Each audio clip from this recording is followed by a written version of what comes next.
একজন অন্ধ ছিওর সাথে আমার বিয়ে হয়েছিল ২ বছর আগে। বিয়ের প্রথম দিকে আমার হাসব্যান্ড নিয়াজ এজার আমাকে একদমই সহ্য করতে পারতেন না। তার বদ্ধমূল ধারণা ছিল, আমি হয়তো তার কোনো ক্ষতি করার উদ্দেশ্যেই তার জীবনে প্রবেশ করেছি। কিন্তু আমি হাল ছাড়ি না। তার সুস্থ হয়ে ওঠার প্রতিটি পদক্ষেপে আমি সমর্থন যোগাই। আমার এই আত্মত্যাগ আর যত্ন দেখে ধীরে ধীরে তিনি আমাকে বিশ্বাস করতে শুরু করেন। আমি নিদ্রা। লাইরা ইবনাত নিদ্রা।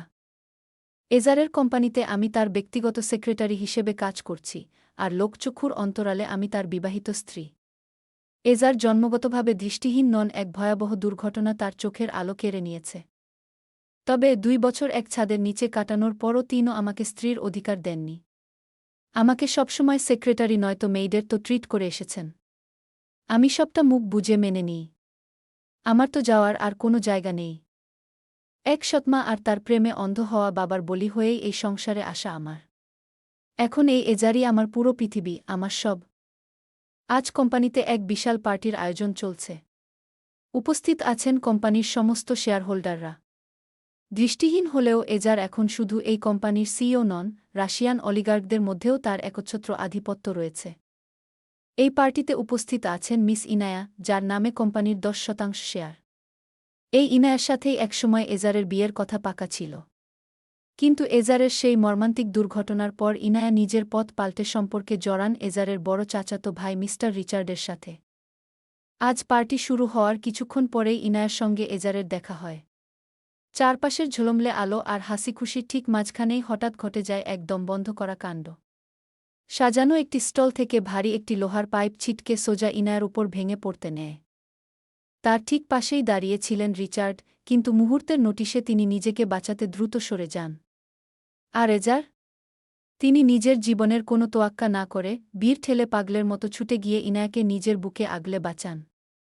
এই একটি অভাবনীয় দৃশ্য উপস্থিত সবার চোখের সামনে একটি সত্যকে দিনের আলোর মতো পরিষ্কার করে দেয়। এজার চোখে দেখতে পান তার দৃষ্টিশক্তি পুরোপুরি ফিরে এসেছে। আর আমি এতটা দিন নিজের সবটুকু সত্তা বিসর্জন দিয়ে একটা বাদীর মতো তার সেবা করে এসেছি। তার কি প্রয়োজন, কখন কি লাগবে তা তিনি মুখে উচ্চারণ করার আগেই আমি নিজ হাতে সযত্নে তার কাছে পৌঁছে দিয়েছি। অথচ তিনি একবারের জন্যও আমাকে জানানোর প্রয়োজন বোধ করলেন না যে তার পৃথিবী আর অন্ধকারের চাদরে মোড়ানো নেই। আমি সত্যিই কত বোকা, এসব মিথ্যে মায়ার মাঝেও আমি নিজের জন্য একটা সুখের নীড়ের আশা বুনেছি।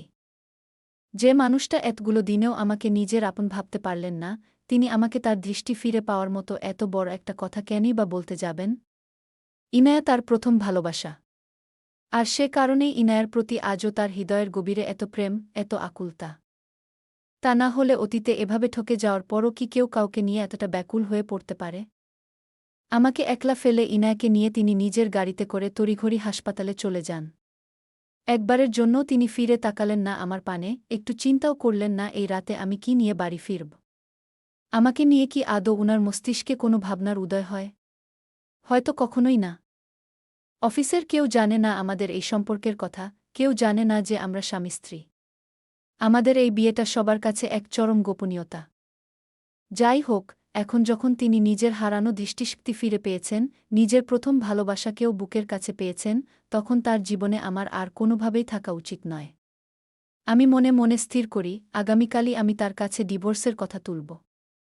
এজার এই সিদ্ধান্তে মারাত্মক খুশিই হবেন। অফিসের বাইরে খোলা আকাশের নিচে একা একটা জায়গায় বসে আছি আমি। রাতের নিস্তব্ধতা চারপাশ ঘিরে ধরেছে, আমার ভেতরটা দুমড়ে মুচড়ে যাচ্ছে। ওই বাড়িতে ফিরে যেতে আমার একটুও মন চাইছে না। কোথায় যাব আমি? কার বাড়িতে যাব? কার কাছেই বা যাব? আমার তো আসলে কেউ নেই। আমার বুকের ভেতর এত শূন্যতা কেন হাহাকার করছে? মহান আল্লাহ ব্যতীত এই এত বড় পৃথিবীতে কাউকে আমি আপন হিসেবে পেলাম না। জন্মের পর থেকে অবহেলা আর মানুষের প্রয়োজনে সাইড পার্ট হয়েই ব্যবহৃত হয়ে গেলাম। এসব যখন ভাবছি, বিষণ্ণতায় ডুবে যাচ্ছি, ঠিক তখনই নীরবতা ভেঙে আমার ফোনে এজারের কল আসে। ফোনের উজ্জ্বল স্ক্রিনে তার নামটা জ্বলজ্বল করতে দেখে আমার অজান্তেই ঠোঁটের কোণে এক চিলতে তাচ্ছিল্যের হাসি ফুটে ওঠে। সন্ধ্যা ৭টায় তিনি ইনায়াকে নিয়ে ছুটেছিলেন, আর এখন ঘড়ির কাঁটায় রাত ১২টা। এতক্ষণে তার আমার কথা মনে পড়েছে। হয়তো তার নতুন করে কোনো প্রয়োজন পড়েছে আমার কাছে। নিজেকে শক্ত করে শ্বাস টেনে কলটা রিসিভ করি। না, কোনো রাগ, অভিমান বা অভিযোগ তাকে দেখানো যাবে না। তার উপর এসব অধিকার খাটানো আমার জন্য জায়েজ নয়। কলটা ধরতেই ওপাশ থেকে এজার তার চেনা স্বরে জিজ্ঞেস করে ওঠেন, নিদ্রা, এখনো বাড়ি এলে না? কোথায় তুমি? আমি ঠোঁটের কোণে আলতো হাসি টেনে জিজ্ঞেস করি, কার বাড়ি? কথাটা বলা বোধহয় উচিত হল না, এতে আমার অবদমিত রাগটাই প্রকাশ পেয়ে যাচ্ছে। আমি চাই না এজার ঘুণাক্ষরেও টের পান, তার প্রতি আমার বুকেও জমে আছে পাহাড়সমান অভিমান আর অভিযোগ। ওপাশ থেকে এজার খানিকটা বিচলিত হয়েই বলেন, কি বলছো এসব? কার বাড়ি মানে? বাড়ি তো বাড়ি। তুমি কোথায়? লোকেশন দাও, আমি আসছি গু। আমি নির্লিপ্ত শান্ত গলায় বলি, আমার জন্য অযথা কষ্ট করতে হবে না স্যার, আমি নিজেই আসছি। কথাটুকু বলেই লাইন কেটে দিই। এখন হয়তো তার কোনো প্রয়োজন পড়েছে, তাই বলছেন লোকেশন দাও, আসছি। কি সুন্দর সুযোগ সন্ধানী কথাবার্তা। বেশ কিছুক্ষণ পর একটা ক্যাব বুক করে বাড়িতে এসে পৌঁছাই। সদর দরজা দিয়ে ঢুকতেই নজর যায় লিভিং রুমের দিকে, এজার পায়ের উপর পা তুলে বসে আছেন। তাকে দেখে আমি একটা দীর্ঘশ্বাস গোপন করি। চেহারায় একটা স্বাভাবিক মেকি হাসি ফুটিয়ে সোফার দিকে এগিয়ে যাই। এক কোণে নিজের ব্যাগটা রাখতে রাখতে জিজ্ঞেস করি, আপনাকে কি এখন খাবার দিয়ে দেব স্যার?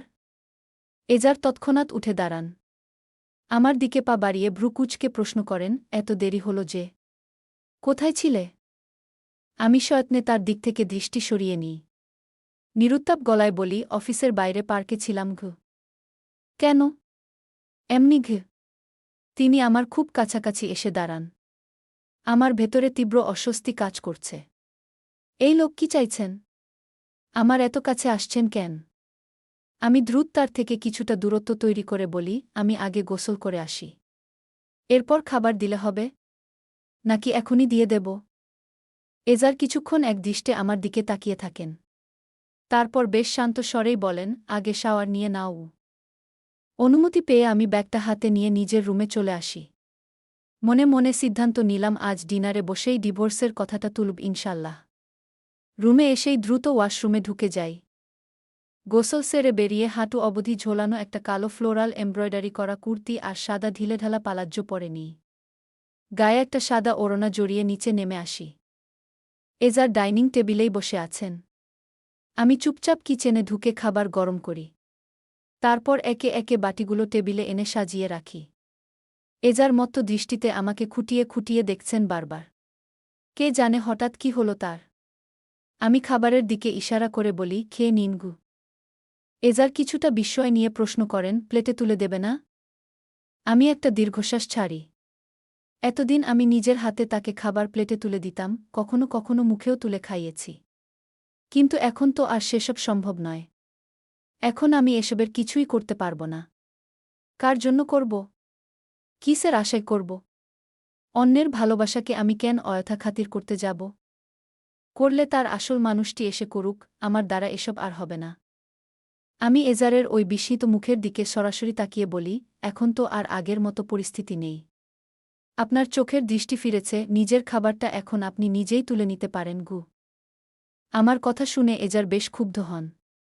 সেই রাগ নিয়েই নিজের প্লেটে খাবার বাড়তে শুরু করেন। খাবার নিতে নিতেই আমার দিকে তাকিয়ে রুক্ষ গলায় বলেন, তুমি খাবে না? নাকি আমার চোখ ভালো হয়ে গেছে বলে এখন নিজের খাওয়াও বন্ধ করে দেবে? আমি ঠোঁটের কোণে এক চিলতে তাচ্ছিলের হাসি টেনে বলি, আপনার সাথে এক টেবিলে বসে খাওয়াটা এখন আর আমাকে মানায় না স্যার। আপনি বস, আর আমি তো এই বাড়ির একজন মেইড গো। সত্যিই তো, আমি কেন তার সাথে খেতে বসব? কোন অধিকারে? মেইডের মতোই তো পড়ে আছি এই বাড়িতে। কখনো নিজের প্রাপ্ত অধিকারটুকু তো বুঝে পাইনি।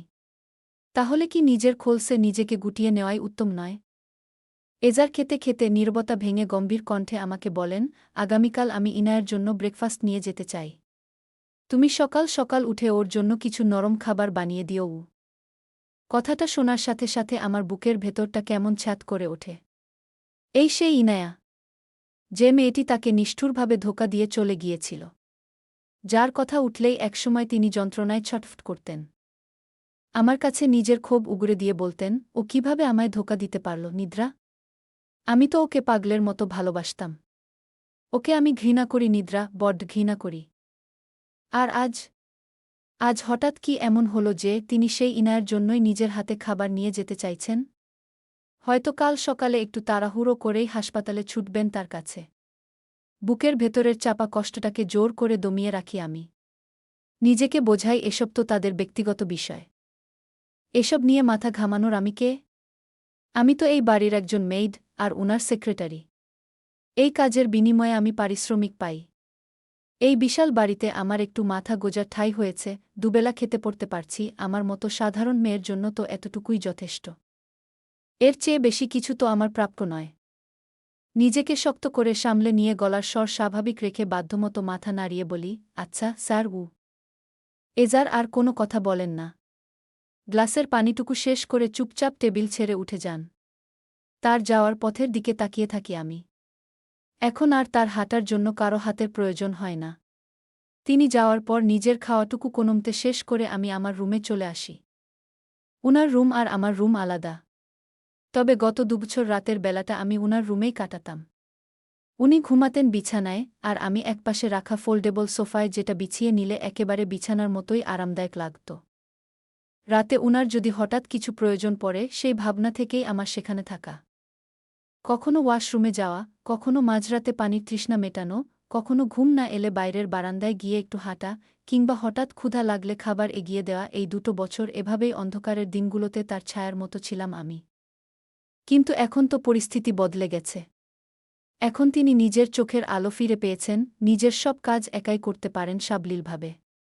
তাই উনার রুমে আমার আর কোনো প্রয়োজন নেই। আমি অবু করে এসে চুপচাপ নিজের শূন্য বিছানায় শুয়ে পড়ি। চোখের পাতা ভারী হয়ে আসে, কিন্তু ঘুম কি সহজে ধরা দেয়? অন্যদিকে বিশাল ঘরটার মাঝে নিজের বিছানায় শুয়ে এজার ছটফট করছে। চোখ বন্ধ করলেই আজকের সারা দিনের ঘটনাগুলো তার মাথায় এলোমেলোভাবে ঘুরপাক খাচ্ছে। কান পাতলে হয়তো শোনা যেত তার বুকের ভেতরের অস্থিরতা। ও অবচেতনভাবেই কারো পায়ের শব্দ শোনার অপেক্ষায় আছে, নিদ্রার অপেক্ষা। নিদ্রা তো সবসময় তাকে একটা কথা বলত, আমি যেদিন দেখব আপনি নিজের চোখে এই পৃথিবীর আলো দেখতে পাচ্ছেন, সেদিন আমার চেয়ে বেশি খুশি আর কেউ হবে না। তাহলে আজ কি হল? আজ একবারও কেন নিদ্রা কাছে এসে হাসি মুখে জিজ্ঞেস করল না, আপনার দৃষ্টি কখন ফিরে এসেছে? এজারের চোখের দৃষ্টি তো আরও 6 মাস আগেই ফিরে এসেছে। কিছু বিশেষ কারণেই কেবল আজ ব্যাপারটা সবার সামনে প্রকাশ করেছে সে। আজ তো নিদ্রার খুশিতে আত্মহারা হয়ে যাওয়ার কথা ছিল। তাহলে সে কেন বিন্দুমাত্র উচ্ছ্বাস প্রকাশ করল না? আজ এক টেবিলে বসে খেল না, এমনকি এখনও তার রুমে আসছে না।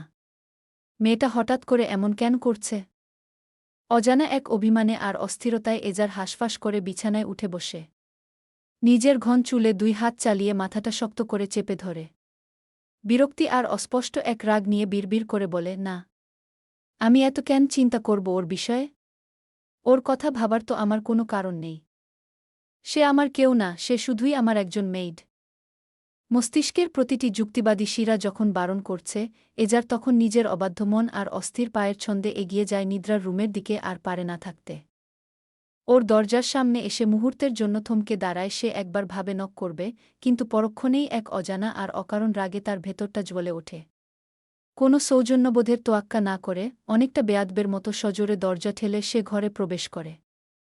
ঘরের নিস্তব্ধতা চুরমার করে এজারের আকস্মিক প্রবেশে নিদ্রা প্রচণ্ড হকচকিয়ে যায়। বিছানায় আধশোয়া অবস্থা থেকে সে তড়িঘড়ি করে উঠে বসে, গায়ের ওড়নাটা মাথায় টানতে টানতে আতঙ্কিত আর অপ্রস্তুত গলায় বলে ওঠে, কিছু প্রয়োজন আপনার? এজারকে এই অসময়ে হঠাৎ নিজের ঘরে দেখে বেশ অবাক হই আমি। এক বুক বিস্ময় নিয়ে তার অগ্নিদৃষ্টির দিকে তাকিয়ে থাকি। এজার ঘরের ভেতর কেমন উসকুস করতে করতে আশপাশে তাকান, মনে হয় কিছু একটা খুঁজছেন কিন্তু পাচ্ছেন না। এরপর হঠাৎ আমার দিকে তাকিয়ে তীক্ষ্ণ আর আক্রমণাত্মক কণ্ঠে প্রশ্ন করেন, তুমি ঘুমোবে না আমার রুমে? তার এই অপ্রাসঙ্গিক প্রশ্নে আমার ঠোঁটের কোণে একটা তাচ্ছিল্যের মেকি হাসি ফুটে ওঠে। নিজের ভেতরের কম্পনটুকু লুকিয়ে শান্ত স্বরে বলি, এখন তো আর আমার প্রয়োজন হবে না, তাই আমি আমার রুমেই থাকব। নিদ্রার এই নিরাসক্ত আর স্পষ্ট জবাব শুনে এজারের মনে হচ্ছে নিদ্রাকে কষে কয়েকটা থাপ্পড় আর নিজের নির্বুদ্ধিতার জন্য নিজেকে কয়েকটা লাথি মারতে। কিন্তু সে দাঁতে দাঁত চেপে নিজেকে সামলে নেয়। অপমানের জ্বালা আর রাগটা কোনোমতে গলার নিচে গিলে ফেলে অবহেলার সুরে বলে, ও গুড। ভালো করেছ। আমিও এটাই বলতাম তোমাকে। আমি এসেছিলাম আমার আরেক কাজে গিয়ে। এজারের মুখে এমন নিস্পৃহ কথা শুনে ভীষণ কষ্ট হয় আমার। মনে হয় কলিজাটা কেউ তপ্ত লোহার সারাশি দিয়ে আক্কারে ধরেছে। নিজের সেই তীব্র যন্ত্রণাটুকু আপ্রাণ চেষ্টায় সামলে নিয়ে এজারকে বলি, জি বলুন কি কাজ গো। এজার খুব সহজ আর নির্লিপ্ত ভঙ্গিতে বলেন, আমি এসেছিলাম আমার মেডিসিনগুলো পাচ্ছি না। কোথায় রেখেছ একটু যদি দিতে। উনার কথা শুনে আমি নির্বে মাথা নাড়িয়ে ধীরে ধীরে উঠে দাঁড়াই। শরীরটা পাথরের মতো ভারী লাগছে। আমি উনার পাশ কাটিয়ে উনারই রুমের দিকে পা বাড়াই, উনিও যন্ত্রের মতো আমার পিছনে পিছনে আসেন। রুমে ঢুকে দেখি সব ওষুধ একদম চোখের সামনেই রাখা আছে। অথচ লোকটা সব দেখেও যেন কিছুই দেখছে না, কানাই থেকে গেল। আমি এগিয়ে গিয়ে মেডিসিনগুলো তার দিকে বাড়িয়ে দিয়ে বলি, নিন গু। ঠিক তখনই উনার ফোনে একটা কল বেজে ওঠে। উনি আমার বাড়িয়ে দেওয়া মেডিসিনগুলোর দিকে না তাকিয়ে ফোনটা রিসিভ করেন। বেলকনির দিকে যেতে যেতে নরম স্বরে বলেন, হ্যাঁ বলো ইনায়া গি। স্পষ্ট বুঝতে পারলাম এটা ইনায়ার ফোন। বুকের গভীর কোথাও একটা চিনচিনে ব্যথা অনুভব করলাম, কিন্তু মুখে আর কিছু বললাম না। চুপচাপ বিছানার উপর মেডিসিনগুলো রেখে নিঃশব্দে নিজের রুমে চলে আসি। এখন তিনি তার প্রিয়তমার সাথে নিবিড় প্রেম আলাপ করবেন, সেখানে আমার থাকাটা যেমন অন্ধকার চর্চা, তেমনি চরম বেমানান। এজার ইনায়ার সাথে কথা শেষ করে দ্রুত রুমে ফিরে আসে। অবচেতন মনে সে হয়তো আশা করেছিল নিদ্রা এখনও এখানে দাঁড়িয়ে তার অপেক্ষায় থাকবে। কিন্তু না, ঘরটা খা খা করছে, সে নেই, চলে গেছে। এজার বুক চিরে একটা দীর্ঘতপ্ত শ্বাস ছাড়ে। চারপাশটা শ্মশানের মতো শূন্য লাগছে তার কাছে, মেজাজটা অকারণেই খা খা করে ওঠে। নিদ্রা আজ এত দূরে কেন? কেন সে আজ অবলীলায় এত দূরে চলে গেল?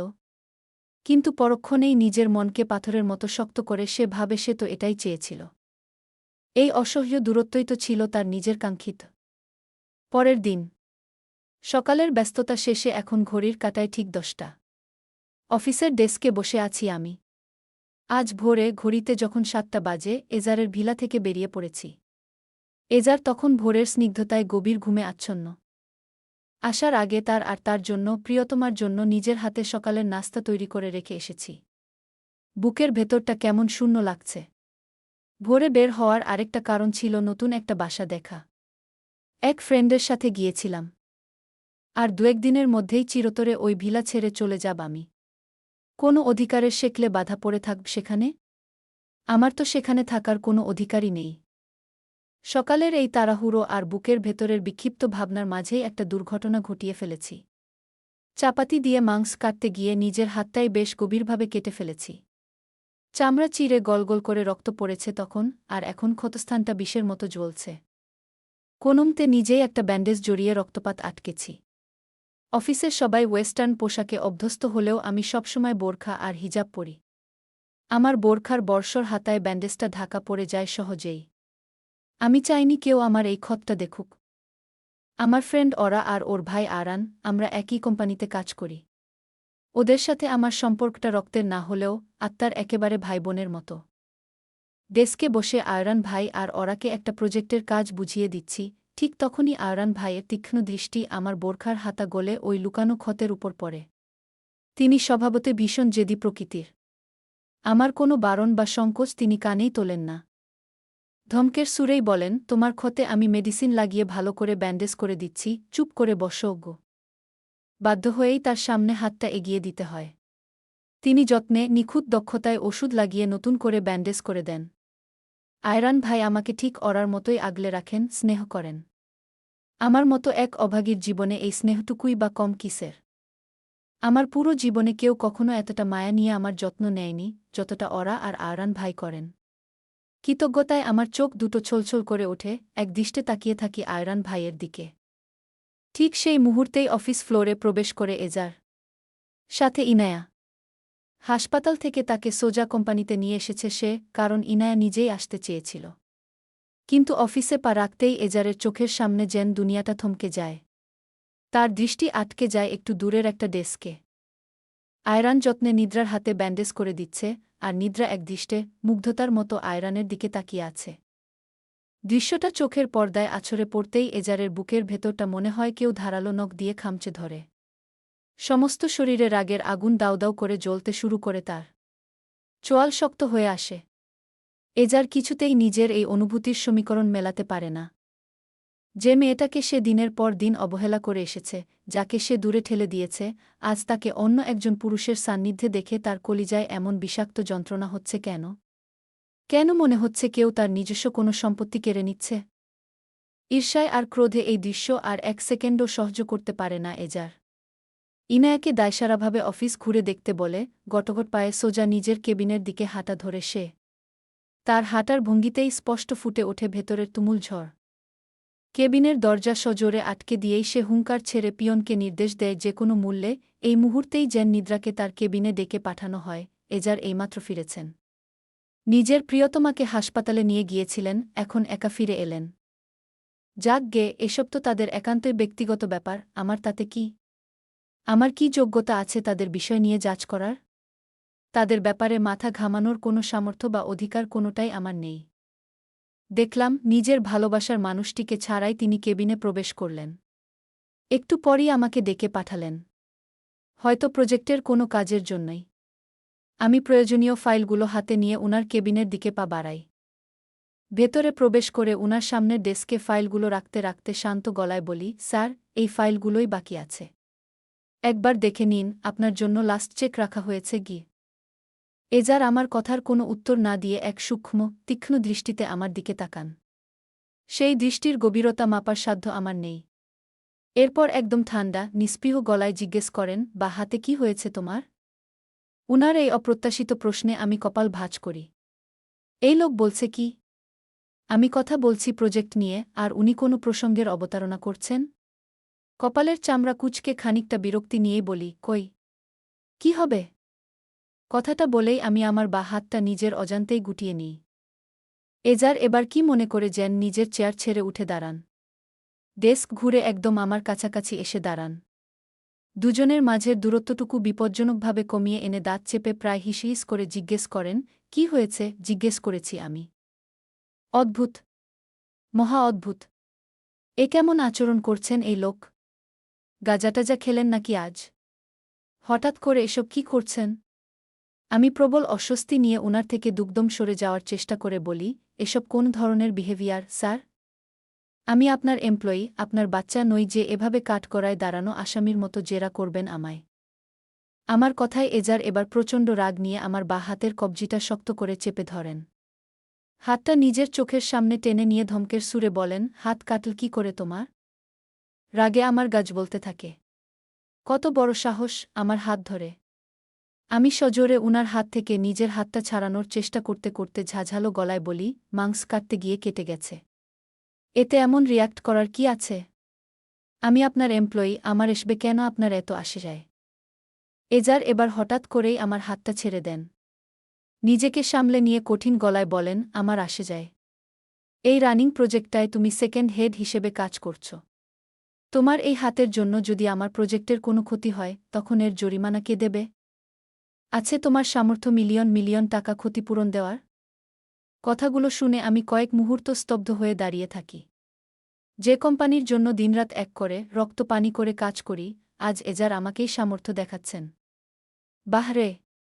সত্যিই তো, আমার কি সেই সামর্থ্য আছে? আমি নিজেকে সামলে নিয়ে এজারের চোখের দিকে সরাসরি তাকিয়ে একদম শান্ত গলায় বলি, আমার হাতের জন্য আপনাদের এই ড্রিম প্রজেক্টে কোনো বাধা পড়বে না। আর এরপরও যদি আপনার মনে হয় ক্ষতি হবে, তাহলে আমি আজই রিজাইন নেবগু। এজার আমার কথায় তাচ্ছিল্যের সাথে হালকা হেসে ওঠেন। বলেন, তোমার কি স্মৃতিশক্তি লোপ পেয়েছে মিসেস নিদ্রা? কোম্পানির সাথে যে ডিল হয়েছিল, ৩ বছরের আগে নিজের ইচ্ছে বের হলে ফাইন দিতে হবে। মনে নেই? ফাইনের কথা শুনে আমার মেজাজটাই নষ্ট হয়ে যায়। কোনো ভূতে যে ধরেছিল আমায়, এমন একটা ফালতু চুক্তিতে সাইন করেছিলাম। আমিও পাল্টা তাচ্ছিলের হাসি দিয়ে বলি, জি স্যার, আমার খুব ভালো করেই মনে আছে। আর হ্যাঁ, আমি অবিবাহিত, তাই পরের বার থেকে আমাকে মিস বলবেন, মিসেসটা ভুল। আপনার প্রজেক্টের জন্য যদি এতই চিন্তা হয়, তাহলে আমাকে ফায়ার করে দিন। আমার জন্যই ভালো হবে গু। এজার এবার দৃষ্টি ঘুরিয়ে এদিকেও দিকে তাকান। তারপর খুব নিচু স্বরে প্রায় মিনমিন করে বলেন, হ্যাঁ, মিসেস নয়, মিস নিদ্রা। মিস্টার নেই বলেই তো হাতে ব্যান্ডেজ অন্য কেউ লাগিয়ে দেয়। আমি এজারের কথাটা সম্পূর্ণ বুঝতে পারি না। তাই ভ্রুকুচকে আবারও প্রশ্ন করি, কি বললেন?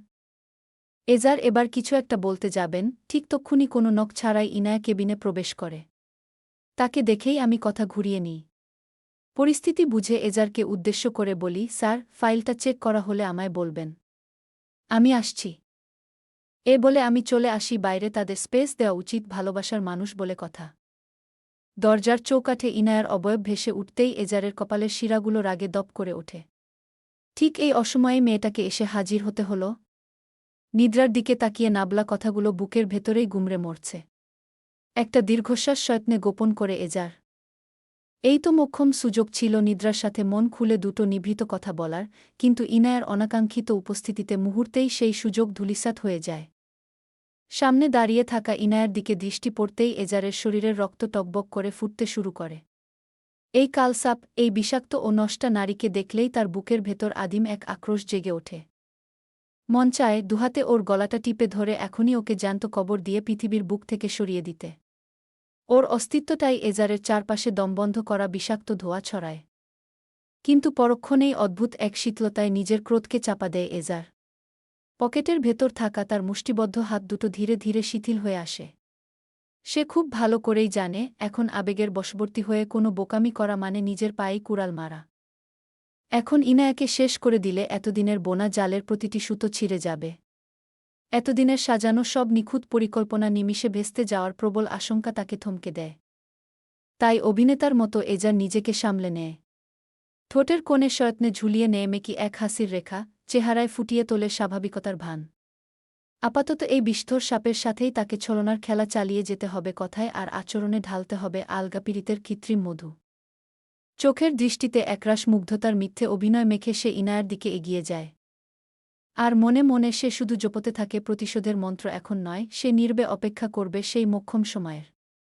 যেদিন সুযোগ পুরোপুরি হাতের মুঠোয় আসবে, ঠিক সেদিনই এই কালসাপের মস্তকে সে এমন এক আঘাত হানার প্রস্তুতি নিয়ে রাখবে, যেখান থেকে নিস্তার পাওয়ার আর কোনো পথ ওর জন্য খোলা থাকবে না। আমি আর এজার বাড়ির পথে যাচ্ছি। গাড়ির স্টিয়ারিং হুইলটা ধরে রাখতে আমার বেশ কষ্ট হচ্ছে, হাতে পাওয়া চোটের জায়গায় চিনচিনে একটা ব্যথা ক্রমাগত জানান দিচ্ছে ক্ষতের অস্তিত্বের কথা। গাড়িটা ঘোরাতে গেলেই ব্যথায় মুখটা আমার অজান্তেই কুঁচকে আসছে, তারপরও কিছু করার নেই। এই দীর্ঘ পথটুকু আমাকেই ড্রাইভ করতে হবে। এজার আমার পাশের সিটেই মাথা এলিয়ে চোখ বন্ধ করে বসে আছেন, শান্ত নির্বিকার এক ভঙ্গিতে। গাড়ির ভেতরের নীরবতা ভেঙে হঠাৎ করেই তিনি চোখ মেলে আমার দিকে তাকান, গম্ভীর গলায় বলেন, একটা রেস্টুরেন্টে নিয়ে যাও, আজ বাহিরে খাবগু। উনার আকস্মিক এই কথায় আমি খুব একটা চমকাই না। সামনের রাস্তার দিকে দৃষ্টি একদম স্থির রেখেই নির্লিপ্ত কণ্ঠে বলি, কোথায়? পুপেনে? হ্যাঁ গু। উনার কাছ থেকে ছোট একটা সম্মতি পেয়ে গাড়ি ঘুরিয়ে সোজা পুপেন হাউস রেস্টুরেন্টের দিকে নিয়ে যাই। এই পুপেনে উনি সবসময় আসেন। এই রেস্টুরেন্টের ভেতরটা বেশ ছিমছাম আর আভিজাত্যে ঘেরা। ভেতরে ঢুকে উনি নিজের মতো গিয়ে টেবিল নিয়ে চেয়ারে বসেন। কিন্তু আমি উনার পাশে বসি না। নিজের অবস্থানটা আমার খুব ভালো করেই জানা হয়ে গেছে, তো তাহলে কেন বসব? আমাকে উনার সামনে এভাবে ঠায় দাঁড়িয়ে থাকতে দেখে তিনি কিছুটা বিরক্ত হয়ে ভ্রু জোড়া কুঁচকে ফেলেন। কি হলো তোমার? তুমি বসো না কেন? আমি একটা দীর্ঘশ্বাস গোপন করে ঠোঁটে মেকি হাসির রেখা ফুটিয়ে তুলি। স্যার, আমি এখন বাইরের খাবার খাব না। আপনি কন্টিনিউ করুন, আমি বাইরে আছি। কেমন? আমি কেন উনার সাথে বসে খেতে যাব? এত মানুষের ভিড়ে উনার পাশে বসার, উনার সঙ্গিনী হওয়ার কোনো অধিকার কি আমার আদৌ আছে? আমি তো কেউ না উনার। নিদ্রার কথায় এজারের ভীষণ রাগ হয়, যা তার চোখে মুখে স্পষ্ট ফুটে ওঠে। রাগে ও আর নিদ্রার দিকে তাকায় না, দৃষ্টি অন্যদিকে ফিরিয়ে চোয়াল শক্ত করে কাঠখোট্টা গলায় বলে, হ্যাঁ যাও, খেতে হবে না তোমার। এজারের মুখ থেকে কথাটা শোনার পর আমি আর এক মুহূর্তও সেখানে দাঁড়াই না, সোজা বেরিয়ে আসি রেস্টুরেন্ট থেকে। বুকটা কেমন ভারী হয়ে আসেছে আমার। কি না করেছি আমি এই লোকটার জন্য? হয়তো দৃশ্যমান অনেক কিছুই করিনি, কিন্তু মন থেকে তো সবটুকুই দিয়েছিলাম। আমাদের বিয়েটা তো হয়েছিল একটা ব্যবসায়িক চুক্তির মতো, একটা পারিবারিক ডিলের উপর ভিত্তি করে।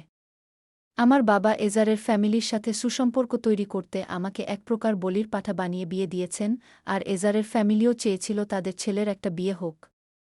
ব্যাস, এই তো আমাদের সম্পর্ক। পুরনো স্মৃতিগুলো মস্তিষ্কে ভিড় করে আসে। আমার মা ছিলেন একজন বাংলাদেশী নারী, আর বাবা রাশিয়ান। পড়াশোনার জন্য মা মালয়েশিয়ায় ছিলেন, তখন বাবার সাথে পরিচয়, রিলেশন, তারপর বিয়ে। বিয়ের 2 বছরের মাথায় আমার জন্ম। কিন্তু আমার বয়স যখন মাত্র 7, মা আমাকে এই স্বার্থপর পৃথিবীতে একা ফেলে না ফেরার দেশে পাড়ি জমান। এরপর বাবা আবার বিয়ে করেন। আর সেই থেকেই শুরু হয় নিজের বাড়িতেই বিষের মতো বেঁচে থাকার লড়াই।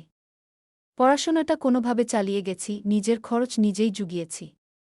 সৎমা আমাকে গায়ে হাত তুলে টর্চার না করলেও সবসময় সব দিক থেকে আমাকে বঞ্চিত করেছেন। আমি নিয়তি বলে সব মেনে নিয়েছি চুপচাপ। অভাগীদের আবার ভাগ্য হয় নাকি? হয়তো না। বিয়ের পর এজারের কত কটু কথা যে আমাকে শুনতে হতো প্রথম দিকে। লবি থেকে শুরু করে আরও কত কি অপবাদ। সব শুনেও মুখ বুজে সহ্য করে গেছি। মনে করেছি মানুষটা চোখে দেখতে পান না, মানসিকভাবে ভেঙে চুরমার হয়ে গেছেন, তাই হয়তো উনার এমন অবস্থা। ধীরে ধীরে উনি আমার সাথে নরমাল হন, আমিও চেষ্টা করি উনার কষ্টগুলো মুছিয়ে দেওয়ার। হায় রে! রাতের পর রাত তাহাজ্জুদের সেজদায় লুটিয়ে পড়ে আমি কত যে কেঁদেছি, আল্লাহর কাছে ভিক্ষে চেয়েছি এজারের চোখের দৃষ্টিটা যেন ফিরে আসে। অথচ দৃষ্টি ফিরে আসার পর তিনি তার আচরণ দিয়ে আমাকে খুব ভালোভাবেই বুঝিয়ে দিলেন আমি উনার জীবনে কিছুই না। হ্যাঁ, তো আমি কি? আমি আসলেই কিছু না। এসব ভাবতে ভাবতে মনের অজান্তেই একটু হেঁটে গিয়ে কাছের একটা গ্রোসারি শপ থেকে একটা কেক আর একটা মিল্কশেক কিনে নিই। বুকের ভেতরের কষ্টগুলোকে চাপা দিয়ে ফিরে এসে রেস্টুরেন্টের বাইরের একটা বেঞ্চে বসে চুপচাপ খেতে থাকি। হঠাৎ করেই আমার সামনে এসে দাঁড়ান এজার। উনার উপস্থিতিতে আমি চমকে উঠি। উনি আমার হাতের খাবারের দিকে তাকিয়ে তীক্ষ্ণ, ব্যঙ্গাত্মক গলায় বলে ওঠেন, ও আচ্ছা। এগুলো বোধহয় তুমি নিজে এখানে বসে বানালে? তুমি না বলেছিলে বাইরের খাবার খাবে না? উনার এই খোঁচা মারা ধারালো কথায় মেজাজটা মুহূর্তেই প্রচণ্ড বিগড়ে যায় আমার। কিন্তু আমি মুখে কোনো তর্কাতর্কি করি না। মনের ভেতর উথালপাথাল করা রাগটা অতি কষ্টে চেপে চুপচাপ জায়গা ছেড়ে উঠে দাঁড়াই। তারপর উনার চোখের দিকে না তাকিয়েই বেশ শান্ত গলায় বলি, আমার বিষয়ে আপনার এত মাথা না ঘামালেই চলবে স্যার।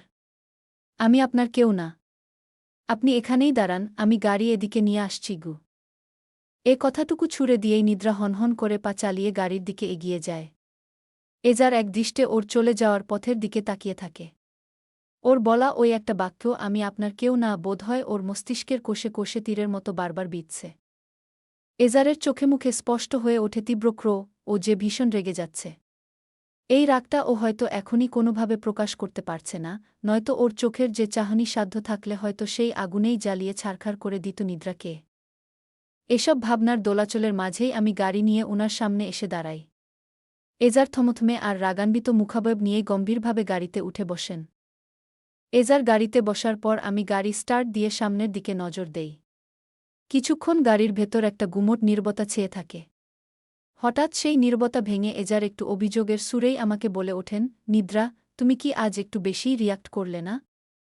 আমি অবাক হওয়ার ভান করে সামনের দিকে তাকিয়ে পাল্টা প্রশ্ন করি, কিসের রিয়াক্ট?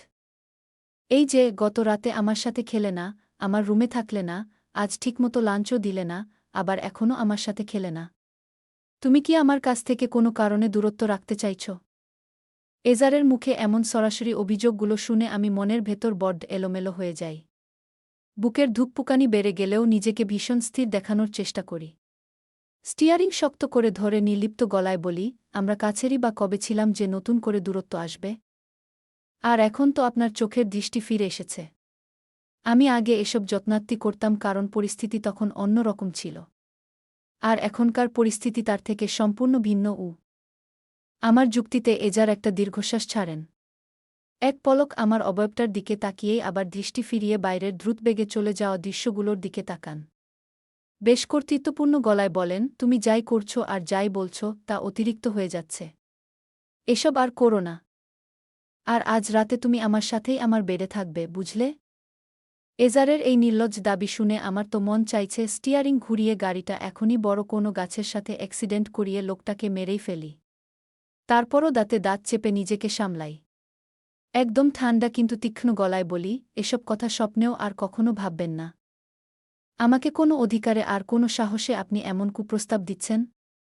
আপনার মতো একজন ব্যক্তিত্বসম্পন্ন মানুষের মুখ থেকে অন্তত এমন নিচু কথা আমি আশা করিনি। আমার পাল্টা জবাবে এজার এবার প্রচণ্ড রেগে গিয়ে তীব্র গলায় বলেন, আমি কোনো অধিকার জানি না। আমি শুধু এটুকু জানি তোমার উপর আমার পূর্ণ অধিকার আছে। আর সেই অধিকার বলেই আমি তোমাকে ১০১টা কুপ্রস্তাব দিতে পারি এবং সেটা বাস্তবায়ন করার ক্ষমতাও আমি রাখি গু। উনার এই আস্ফালন শুনে আমার গা পিত্তি জ্বলে ওঠে। আমি এবার কড়া সুরে জবাব দেই, লজিকহীন কথা বলবেন না, মিস্টার এজার। আমার সম্মানের দিকে আঙুল তুলে কথা বললে কিন্তু আমি কোনোভাবেই চুপ থাকব না। আপনি আমার কেউ না, আর আমিও আপনার কেউ না, এই চূড়ান্ত ধ্রুব সত্যটা কি আপনি এর মধ্যেই ভুলে গেলেন? এজার এবার ফেটে পড়ার মতো রেগে গিয়ে উচ্চস্বরে বলেন, আমি তোমার কেউ না মানে? আমি তোমার হাজব্যান্ড। বিয়ে হয়েছে আমাদের। এজারের এই ঠুনকো আর না পারা যুক্তিতে আমি তাচ্ছিল্যভরে এক চিলতে হেসে উঠি। হ্যাঁ, বিয়ে হয়েছে। কিন্তু সেটা শুধুই কাগজেকলমে একটা আইনি দলিল মাত্র। আপনি আমায় কোনোদিন স্ত্রীর অধিকার দেননি, আর না ছিল আমাদের এই বিয়েটা কোনো স্বাভাবিক পরিণয়। এটা শুধুমাত্রই একটা ডিল ছিল আমাদের মধ্যে। এই সম্পর্কটা আমাদের দুজনের কাছেই একদম অর্থহীন, এবং এই তকমাটা আপনি নিজেই একদিন নিজ মুখে দিয়েছিলেন গু। আমার এমন অকাট্য কথা শুনে এজার মুহূর্তেই একদম নিস্তব্ধ হয়ে যান। থমথমে মুখে সামনের দিকে চেয়ে থাকেন। চুপ হয়ে যাবেন নাই বা কেন? কাপুরুষ কোথাকার! আমার এই তপ্ত সত্যের উত্তর দেওয়ার ক্ষমতা কি আদৌ আছে ওর? না, নেই। সেই সাধ্য ওর মতো মানুষের কোনোদিনও হবে না। বাড়ির আসার পর ভিলায় ফিরে ফ্রেশ হয়ে সারাদিনের সমস্ত স্ট্রেস আর ক্লান্তি ঝেড়ে ফেলতে লিভিং রুমের সোফায় একটু টিভি দেখতে বসি। এজার নিজের রুমে আছেন। আমি ফুটবল ম্যাচ দেখছি। মেয়ে হওয়ার পরও স্পোর্টসের প্রতি আমার এত আসক্তি কেন, তা আমি নিজেই জানি না। আমার দেখা ম্যাচও বারবার দেখতে ইচ্ছে করে।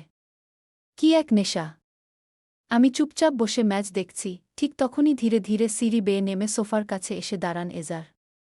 আমি তার উপস্থিতি বুঝতে পেরেও সেদিকে না তাকিয়ে বেশ গাছারা ভাব নিয়ে টিভির স্ক্রিনের দিকেই তাকিয়ে থাকি। হঠাৎ এজার একদম আমার গা ঘেঁষে বসে পড়েন। তার এমন অসভ্য আচরণে আমি ভীষণ বিরক্ত হই। তার শরীর থেকে একটা পুরুষালী, আকর্ষণীয় পারফিউমের ঘ্রাণ আসছে। এই ক্রিড অ্যাভেন্টাস পারফিউমটা তিনি তখনই মাখেন যখন খুব ভালো মুডে থাকেন। প্রিয়তমা ইনায়াকে পেয়ে তো আনন্দে আত্মহারা, তাই হয়তো এমন পারফিউম মাখা। আমি কিছুটা অস্বস্তি নিয়ে তার থেকে একটু দূরে সরে যাই। নিদ্রা সরে যেতেই এজার তার দিকে তীক্ষ্ণ দৃষ্টিতে পরখ করতে থাকে। নিদ্রার পরনে একটা মেরুন রঙের কুর্তি আর সাদা ঢিলেঢালা পালাজো। লালচে লম্বা চুলগুলো খোলা ঘাড়, কাঁধ বেয়ে সোফায় ছড়িয়ে আছে। রাশিয়ানরা তো প্রায় সবাই এমন সৌন্দর্যের অধিকারী হয়, কিন্তু তাও এজারের কাছে নিদ্রা একটু বেশিই স্পেশাল। বিগত ৬ মাস ধরে এই মেয়েটিকে তিনি মরণ তৃষ্ণা মেটানোর মতো চোখ ভরে দেখে আসছে, তাও তৃষ্ণা কিছুতেই মেটে না। আমি সরে যাওয়ার পর এজার রিমোটটা হাতে নিয়ে একটা মুভি চালান। মুভিটা ১০ মিনিট ধরে চলে। এত বাজে মুভিকে দেখে ভাই! কথায় কথায় অ্যাডাল্ট কথাবার্তা। ঝ্যাথ! তাও আমি কোনো প্রকার নড়াচড়া না করে দেখছি। কিন্তু দেখার মাঝেই স্ক্রিনে হিরো হিরোইনকে কিস করে দেয়। দৃশ্যটা দেখে আমার গা ঘিনঘিন করে ওঠে। ছিক! কী বিব্রতকর পরিস্থিতি! আমি অস্বস্তিতে এদিক ওদিক তাকাতে গিয়ে এজারের দিকে চোখ পড়তেই দেখি বেহায়া লোকটা এসব একদম একদৃষ্টে গিলে খাচ্ছে। হঠাৎ তিনি ঘাড় ঘুরিয়ে সোফার হেডবোর্ডে এক হাত আয়েশি ভঙ্গিতে রাখতে রাখতে বাঁকা চাহনি আর বাঁকা হাসি নিয়ে আমার দিকে তাকান। তার এই লুইচামি দৃষ্টি দেখে আমি কপালে ভাঁজ ফেলে তার ধূসর নীলচে চোখের দিকে তাকাই। আমার প্রশ্নবোধক দৃষ্টি দেখে তিনি বলেন, তোমার কি লজ্জা লাগছে এসব দেখে? কিছু মনে করো না, বাট আমার এসবই পছন্দ। আমি তার কথায় তাচ্ছিল্য করে বলি, আপনাদের মতো রিচ কিডদের তো এসবই পছন্দ হবে, অভিজ্ঞতা আছে তাই। আমার কথায় এজার বেশ রেগে গিয়ে বলেন, তুমি কি বেশি বলে ফেলছ না? আমি শুধু আপনার কথার ভিত্তিতে বাস্তবটাই বললাম। কি এই কথা বলে আমি আবার বলি, আমার আপনাকে কিছু বলার আছে। তিনি কপাল কুঁচকে জিজ্ঞেস করেন, কি? আমি শান্ত দৃষ্টিতে তার দিকে তাকিয়ে বলি, আমরা ডিভোর্স নিয়ে নিই। এখন তো আর আপনার আমাকে প্রয়োজন নেই। তাই আমি থেকে কি করব? নিদ্রার এই কথাটা সরাসরি এজারের কলিজায় ঝনঝন করে ওঠে। তার তো ইচ্ছে করে নিদ্রাকে কষে একটা থাপ্পড় লাগাতে। এই পাগল মেয়েটা কি বলছে এখন? কিন্তু নিজের ইগোর কারণে এজার রুস্বরে বলে, তোমার প্রয়োজন আমার কোনো কালেই কি ছিল? আর আমাদের কিন্তু কন্ট্রাক্ট ম্যারেজ হয়েছে। ডিলে ছিল ৩ বছর তুমি আমার ওয়াইফ হয়ে থাকবে। যদি চুক্তি ভাঙো, এর ক্ষতিপূরণ প্লাস ক্ষতি দুটোই বহন করতে হবে তোমার পরিবার আর তুমি। এখন কি করবে তুমি? সামর্থ্য আছে ডিভোর্স দেওয়ার? এজারের কথাগুলো শুনে আমার দগ্ধ অন্তর ফেটে তাচ্ছিলের হাসি বেরিয়ে আসে। আমি বলি, না, নেই। থাকলে আমি এখানে থাকতাম না। দিয়ে দিন আমায় ডিভোর্স। যাকে পছন্দ করেন না তার সাথে কেন ১ বছর থাকবেন? এজার অহংকার নিয়ে বলেন, আমার মতো মানুষকে কন্ট্রাক্ট রূপে হাজব্যান্ড হিসেবে পেয়ে তো তোমার আনন্দে আত্মহারা হওয়ার কথা, তুমি এত উদাস কেন? অন্যের ইউজ করা কিছুকে পেয়ে আনন্দে আত্মহারা হওয়ার মতো নির্লজ্জ আমি নই গি। এই বলে আমি ওখান থেকে উঠে আসি। এত অহংকার! এত অহংকার! Six six! একটা মানুষ এমন হয় কি করে? আমি কিডনি বিক্রি করে হলেও ডিভোর্স দেব, নয়তো পালিয়ে যাব। এতদিন তার সাথে থেকেছি, তিনি একজন অন্ধ মানুষ, তার আপন বলতে আমিই আছি এটা ভেবেই থেকেছি। কিন্তু এখন তো দেখছি আমি ছাড়া তার আপনের কোনো অভাব নেই। আমিই তো তার কাছে পর। গল্পের নাম অভিমানী কৃষ্ণচূড়া। লেখিকা লায়রা আয়নাত।